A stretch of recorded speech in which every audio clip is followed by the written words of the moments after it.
You have a kind of an interesting name, Bird of Passage. What inspired that name when you started working on your project? So I'm inspired by a lot of different genres under EDM, and I found Bird of Passage, and it's like a nomadic. Yeah, that's fair. I get what you're going with that kind of name. It's like a different word for nomad. Yeah, and so since I'm going from genre to genre, I'm not staying in one place. I thought it was a good fit. Yeah, no, and I like that. And I kind of been focusing a lot more on like electro house and different stuff like that. But that's been a big thing with my whole genre too, is finding a way to incorporate multiple things. So I like that name that you came up with. This works perfect for that. I totally agree. So your name is DirtyVinez. How did you come up with that name in particular when you were coming up with your project? I mean, I was really going over like a lot of names. I kept joking around with my friends, like saying random names. Yeah. There. But then one that struck out to me the most was, like I like really heavy music, and as far as that, dirty music. And then I was thinking vines, more like vinyls, Oh, vinyls. Okay, I kind of get that. Yeah. And then also I was thinking about like, what would look good if I were to make merch? And I was thinking about vinyls mixed with actual like vines and stuff like that. So it's really funny. Yeah, bro. It's funny you mentioned that because when I did a podcast a few years ago and someone interviewed me, I was talking about how I created my name and how part of me creating my name was how does the logo look on merchandise, and like. Yeah. Just from the beginning, I was like, I want it to be short, and so it's funny. It's funny that was kind of influenced the design and how you branded your name too. Who are some just different inspirations to your projects as far as different genres? Like, who do you kind of gravitate towards when you're trying to get inspired? So there's Skrillex, Zomboy, Knife Party, Pegboard Nerds, and Muzz, and those are just a few that I can think of. Skrillex is always a good go-to, but Pegboard Nerds is definitely a solid one. I do love me some Pegboard Nerds. I saw them here once in Houston, and they do be throwing down. You say you do a lot of house music and stuff like that. Who are some other producers and DJs that kind of inspire you when you're making music? I mean, I definitely would say, like, I've been listening to, like EDM before it was EDM. Like, I grew up listening to a lot of Tiesto and techno and electro and stuff like that. So, hell yeah, we stand some old school electro in this house. Yeah, for sure.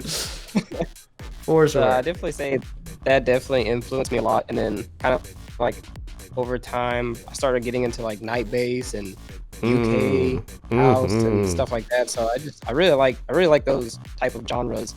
Yeah, and you're on the right path. I mean, from your remix of that, some of you just recently dropped a new track as well. But that kind of, vibe is definitely, you definitely got the right kind of influence and stuff like that. Well, cool, man. I'm really glad you got a chance to remix Antics on it. I mean, like I said, it was really fun having everybody kind of do something on it. But what are some other projects, or what do we have to look forward to with Bird of Passage in the future? What are you working towards? What's your goals? You got any releases? What's coming on? What's going on? Right now, I'm just kind of doing a thing called phases right now.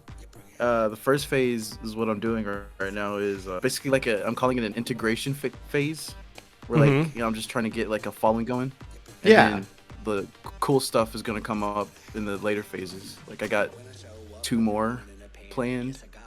Hey, planning is a huge part of it, and honestly, you say the cool stuff's gonna come later, but getting those followers in that beginning part can be some of the best parts of starting a new project. But I'm glad we got to get you in on this. Hopefully the remix EP and stuff will get you out to some new audiences. I mean, I know it was a great way to kind of introduce me to you, and I look forward to what you have to do in the future, man. Thanks for being a part of it. Thank you. So, I mentioned earlier you did just drop a new track. Obviously, you have the remix coming up. What can we expect to see from you in the future as far as anything you're working on now, potential projects, or just kind of where are you headed right now? Right now, I just finished working on a tech house song, and that's not usually something I do, but I wanted to do it anyway. And I also, after the competition at Common Grounds, I got offered to play for support for Coffin. So, hell yeah, I did see that lineup actually. And for those of you guys that are watching that don't know, Common Ground was a local competition. It was a DJ competition, bracket styled, where they battled out to eventually get a residency and land a spot like that. But that's awesome, dude, because we have done competitions like that before here in Houston a few years ago in particular.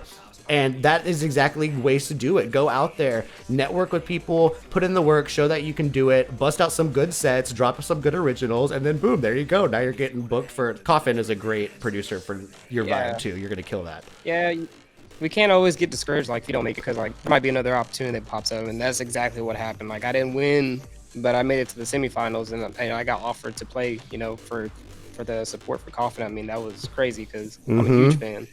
Yeah, man. I mean, not to use, personal experiences, I guess, but in the same situation, like I have had a couple of situations where I've had sets that got canceled at the last minute or different stuff like that happen, but it ultimately in weird ways kind of led to bigger opportunities down the line. So you just never know. You just got to keep hustling and keep at it, man. Now, out of the tracks, there was a couple different tracks on the EP, 4 different ones, but out of the 4 tracks when you listened to them, what made you want to remix Antics in particular? The main bass, it sounded nostalgic to me, and I really liked the sound of it. Yeah, man, whenever Drop Shop and I worked on that, and he kind of came up with the sound design on that part, I was like, yeah, this is it. This is that old school classic electro. This is perfect. I completely agree with that. I love that bass. Yeah, no, same. That was definitely a nice flair to it. How do you find yourself staying motivated whenever there's everyday life going on? What kind of keeps you going? It's tough, man, because you have everybody, unless you make it big. You got school, work, if you're going to school. I mean, but those things take up a lot of time, and then you got responsibilities and stuff that get in the way too. So it's definitely hard to stay motivated. But I just keep looking at all the artists that are from Houston or that we know or people have known, and then see their progress and how they're getting up there. And I kind of look at that, and like that helps me stay motivated, because I want to get to that spot and then eventually just move up and be as big as I can. Yeah, man. It's hard sometimes because we as artists, it's a double-edged sword, because you want to compare yourself to other people as far as like setting goals and like, this is tangible, this is something I can strive to, it's accessible. But at the same time, it gets really hard, and I'm guilty of this too, and I have to remind myself, like, just because I didn't get that booking doesn't mean that I can't do it. Just because I didn't get there doesn't mean that. And it is a balancing act. And so I feel that, staying motivated can sometimes be using those people, but sometimes it can almost actually feel detrimental. But I completely agree with that. I think seeing other people, especially in your community, that are going out there and are making it work, it's a thing. It's totally doable.